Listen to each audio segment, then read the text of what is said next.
Now we're going to hear from Andrea from Malta, who will tell us about the activities that's going on in the courts throughout the country.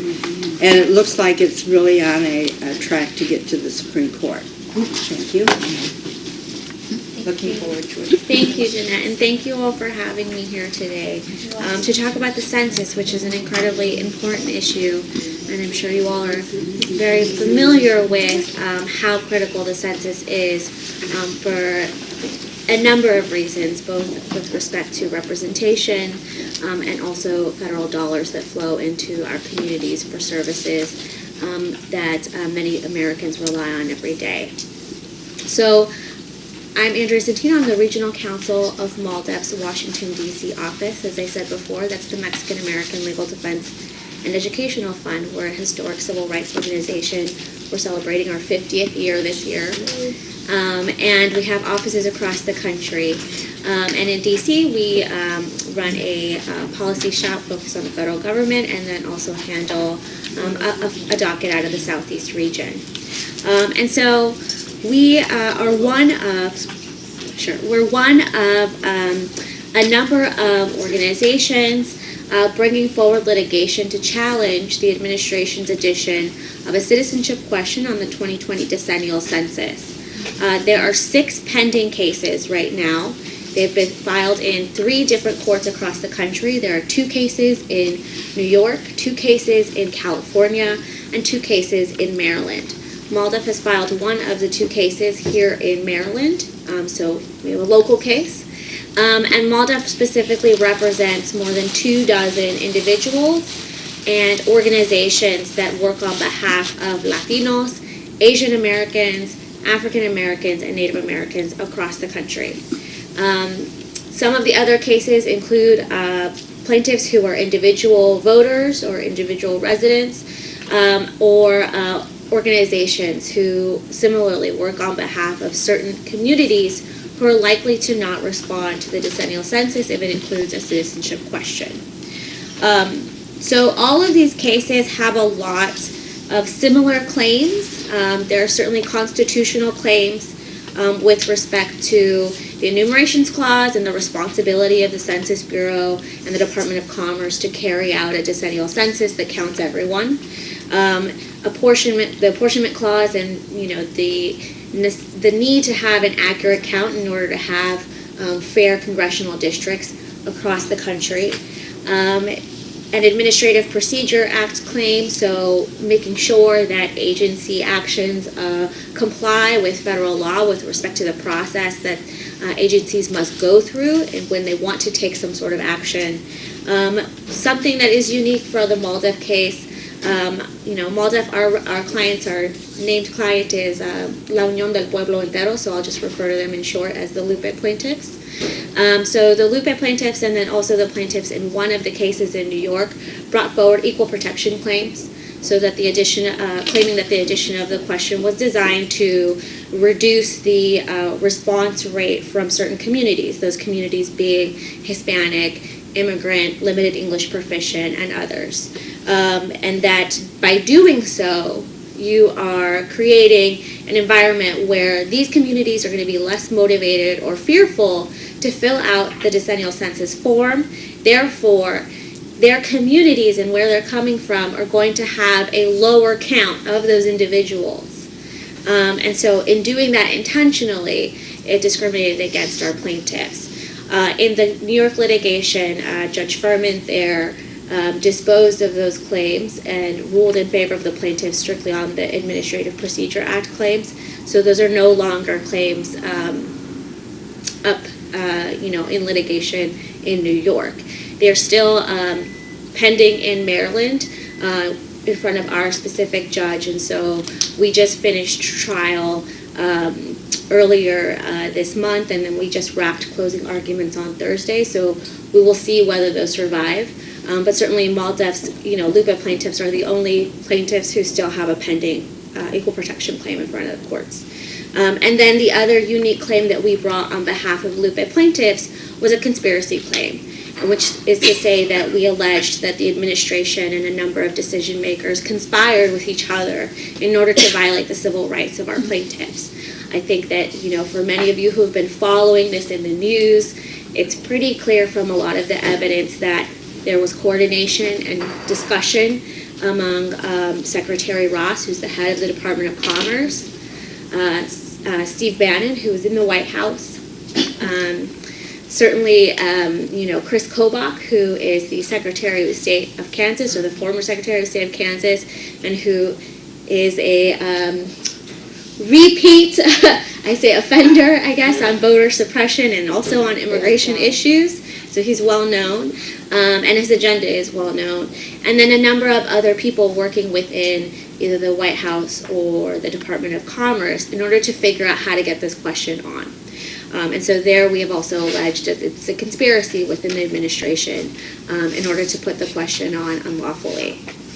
And so I'll say that, part of this and part of what we talked a little bit about, or what Jeanette referenced, is kind of really the harm that putting the question on the census will do to a lot of different communities. And so there are a couple of different injuries at play here. One is that, there is going to be a differential undercount of certain communities with the citizenship question added to the 2020 census. And that's to say that based on even Census Bureau analysis, households that have non-citizen members or households that have certain minority groups in them, that might be Hispanics or Latinos, Asian household members, or limited English proficient household members, are going to be less motivated to either answer the question and return their form, or what we're very concerned about is they'll be less motivated to turn in the form at all. So presuming that someone doesn't fill out the question but does return the form, we know that that means that that household is going to get counted at least. What that means for the specific response to the citizenship question, there is discussion about how is the Bureau going to kind of fill in those data gaps. But the real issue comes down to, and I'm sure many of you who are following the news heard when Secretary Ross and Jeff Sessions got up in public forums and said, well, we're adding it to the end of the form so that there aren't any problems, right? You can get to the whole form, you get to the end, and you can kind of do what you want, despite the fact that you're legally required to complete the census and all questions on it, and that there are fines if you do not. But putting that there, that there are plenty of people who are going to be filling out the form and may either reach the end of the census and decide not to turn it in because they themselves may be a non-citizen, or they may have household members who are non-citizens, or they may fill out the form, and because you're required to fill out the form and fill out information for every household member, it's also conceivable and probable that individuals with one or more non-citizens in a household, particularly if that non-citizen is undocumented, may selectively leave off members of their household. So for one example, if you have a 4-member household and one of those members is an undocumented resident, you may only get back a census form that lists 3 people. And that's what we're calling rostering errors. So there's a combination of ways that a household may either not be counted or may be undercounted. And one thing that is very concerning when it comes to rostering errors is that the administration and Census Bureau officials have conceded that this household of 4 people, where we only have, a response that says 3 people, there is no mechanism, there is no plan by the Census Bureau to capture that missing person. The Census Bureau talks a lot about their non-response follow-up. And that's and for anybody who has not maybe filled out the census form the first time it comes to you, that's when they send you the reminders, it's when they call you, it's when they send someone to your house, they send an enumerator to your house if it's been multiple attempts to try to get you to fill out the census form. And the Census Bureau, to its credit, does a lot of work to try to have robust non-response follow-up. However, there is strong indication that for something like this, where people are afraid of the federal government, they're afraid to fill out the form, non-response follow-up is not going to motivate people in that particular instance with that motivation to fill out the census form. It doesn't really matter if you follow up once or 6 times. If people don't want to be identified to the government because they're afraid, they're not going to be identified to the government. And so, like I said, that's one particular issue with non-response follow-up. But again, there is no non-response follow-up plan for when households leave members off of their census response. And so those are a few ways that we know certain communities are going to be undercounted. Now, if we can agree that there will be a differential undercount, that there will be undercounting and it'll be disproportionate, it'll be greater in communities with high populations of Latinos, with high populations of non-citizens, with high populations of limited English proficient members. We also know that flowing from that, there will be a number of consequences. Some of that will be representational. So if California looks like it has many less people than it actually has, it will potentially lose a congressional seat. And that goes for other places that might be closer to the margin, like Texas. And then within states as well, if certain parts of the state have higher concentrations of certain populations that are likely to be undercounted relative to the rest of their state, then it also might impact intrastate districting and the proportional, districts that people have with respect to their state legislature.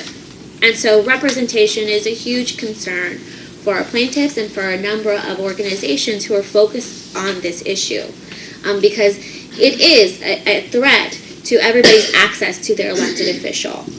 And then in addition to that, we know that if you have a population that is undercounted, is likely to be undercounted, there are a number of federal programs or federal formulas that rely on the accuracy of census data. One of those is Title I. So census data, in its raw form, doesn't always get used for federal funding formulas, but it does get used to produce a number of different data sets that are used in schemes all over the federal government. So population estimates, which are really just their year-by-year updates of the population, but they are based off of the raw census data in the year ending in 0. And then so any inaccuracies housed within the decennial count gets exacerbated as the decade goes on. In addition to that, per capita income or other data sets that are more specialized, like poverty statistics, you name it, usually have their roots somewhere in the accuracy of the decennial census. And so something that our plaintiffs and that many of the plaintiffs in these various cases are alleging is that additionally, and on top of representational harms, if you have an inaccurate census count, federal funding flowing into certain communities is going to be diminished. If Texas has an undercount in its population, it will receive less Medicaid dollars because the population base will look low relative to the state's economic markers. And so they will look like they have less need, despite the fact that they may have many, many residents who rely on Medicaid and that's not really the reality they're facing. Another area where this comes into play is Title I, where the statistics that are used are around children in poverty. So if you have less children, if it appears that there are less children in poverty in a certain area, not only does the state lose Title I dollars, but more directly, those school districts lose those Title I funds, and those Title I funds go to provide supplemental education for schools that have needy children. And so these are real dollars that have a real impact on people's everyday-to-day lives. Other types of funding formulas that would be impacted might be, transportation grants in urban areas, supplemental nutrition assistance for women, infant, and children, so WIC funds, social service block grants, and many, many others. And so we have, in these cases, and in our case in particular, have put forward a wealth of evidence in front of our judge to really lay out for him how census data is used in so many different ways, both to help with congressional apportionment, with intrastate districting, and with the various number of federal funding formulas that dole out federal dollars that people rely on. And so, as I mentioned before, and then one thing I'll mention, to kind of wrap that part up is that even if, even if we put all of those injuries aside to individuals, we also know that there are a lot of organizations that work with the Census Bureau every 10 years and in the lead up to every decennial census to make sure that communities are counted. Those are the trusted voices. I'm sure the League of Women Voters is one of them. You all may be one of them in encouraging people to fill out the census, turning out the vote. And now they also have to not just manage what would have been, their civic engagement, complete count efforts, but they're going to have to divert some of those resources to the complete count efforts in order to make sure that people are accurately counted. And so that is going to create a harm and injury on those organizations who have limited resources and were not planning to start maybe their, census outreach in 2018. They might have been planning to start it 6 months out, 9 months out, and now they're seeing that they have to start it, and they have started their operations much, much earlier. And those are resources that could have been put someplace else, that were planned to be put someplace else. And so there's also an injury to organizations themselves who are trying to get this work done, and it's made much more difficult by the addition of the question. And so I'll just, in all of this, we, it was a whirlwind of litigation that, it was a year, but in federal, litigation, that's a pretty compressed timeline, particularly to see all three cases get kind of done within the year. And so there was a great deal of discovery that was done and a great deal of evidence that was put up, not just on, the constitutional claims, but with respect to the Administrative Procedure Act claims. And a lot of what you all have been reading in the news relates to kind of the departure and the irregularity of the Census Bureau, of the Department of Commerce's operations, by adding the question on. And a lot of that falls to the fact that this is a question that hasn't been tested. There were the end-to-end test, the 2018 end-to-end test held in Rhode Island, which is, characterized by the Census Bureau as the dress rehearsal for the 2020 census, did not have a citizenship question on it. No other testing in the decade had the addition of a citizenship question on it. And so, in many respects, the administration here is flying blind because they do not know how this is going to impact their operations. They don't know how it's going to impact their communications plans. They don't know how it's going to impact self-response rates or the effectiveness of their non-response follow-up. And the analysis that they did do internally at the Census Bureau, all of that analysis pointed to a drop-off rate or a decline in self-response rates among certain households, predominantly immigrant households. And so the evidence that we do have is bad. And then all of the opportunities to have tried to gather evidence to see what this would do to their operations hasn't been done. And so that was a big concern, and I think that's a big part of the APA claims, and also a big part of why Judge Furman ruled the way that he did in New York in favor of the plaintiffs and in ordering the administration to take the question off for the 2020 census. And so, as I said, there are 6 different cases. They're in 3 different courts. And in the New York litigation, we had a ruling from Judge Furman in the earlier part of this year. That case is on its track to the Supreme Court. Briefing is, so the government's brief is due on March 6th. The response brief from plaintiffs is due on April 1st. And oral arguments in that case will be heard on April 23rd. And so this is a very expedited track.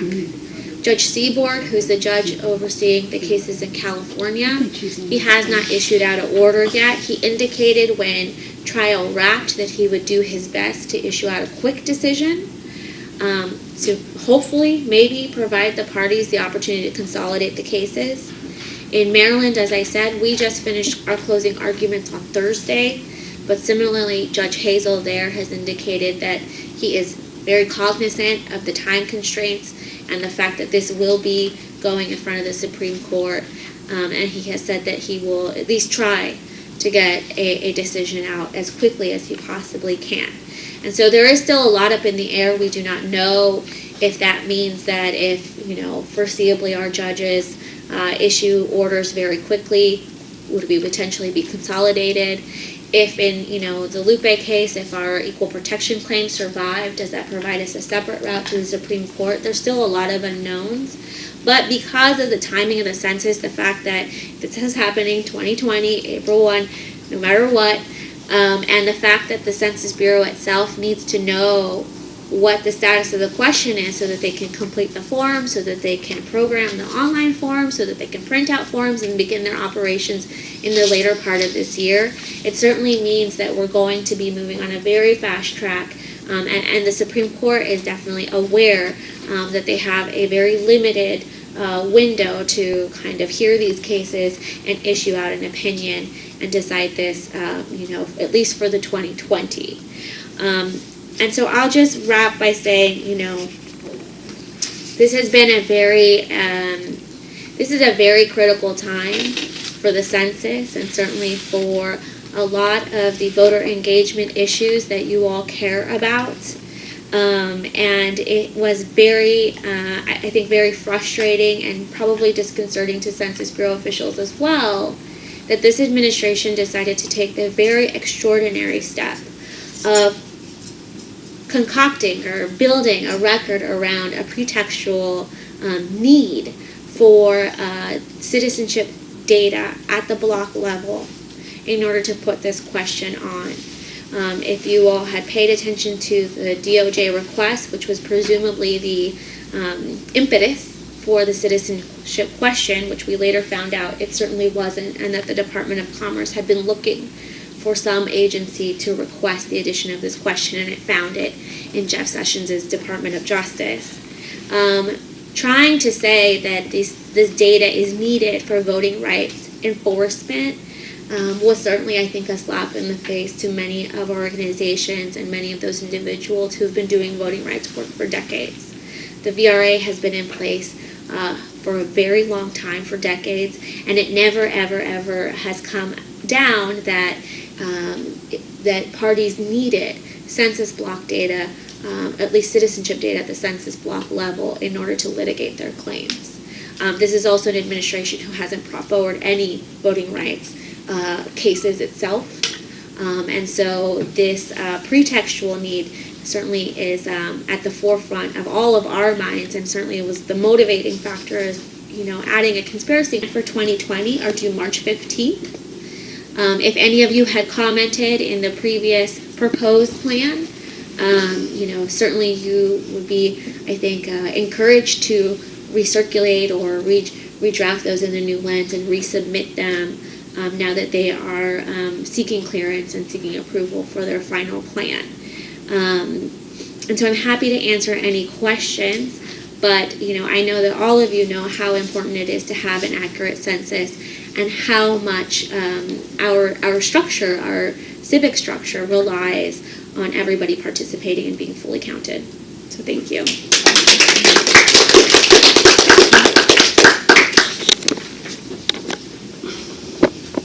Who would have ever thought that data and numbers would be so important, and these next 2 years we're really going to learn about that. I want to quickly talk about H.R. 1. I feel like we need somebody to come in to save our worst case scenario. And certainly the House of Representatives that was elected in 2018 have done some pretty heroic things, and we hope they will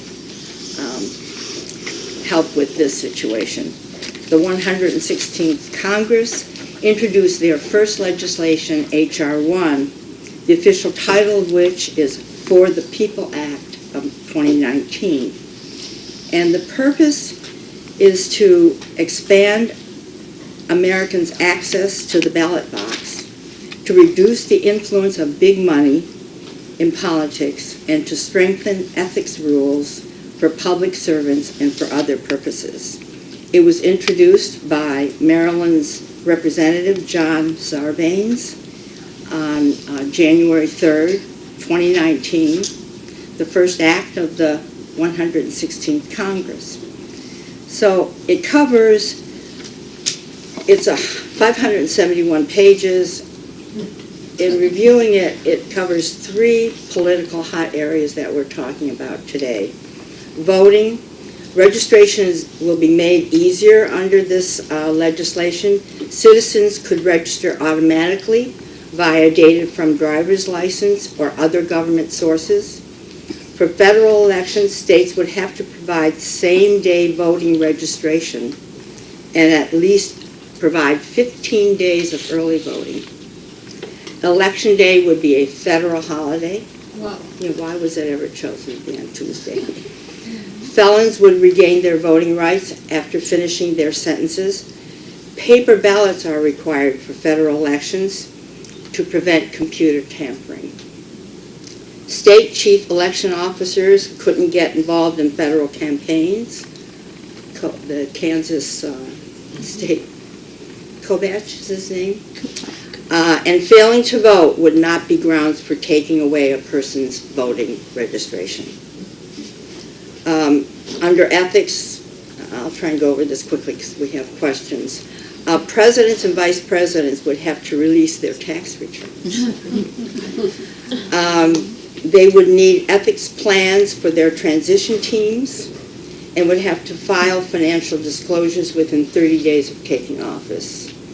The bill would tell presidents and vice presidents, although they are exempt from conflict of interest laws, the bill actually directs them to act as if they are covered.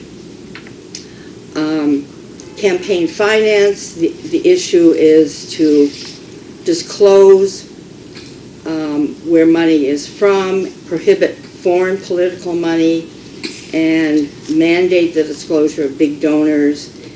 The attempt is to try to overcome the effects of the laws that have given the ability to hide large funding to political donors. There's a lot to it. Maybe we'll talk about it in the future.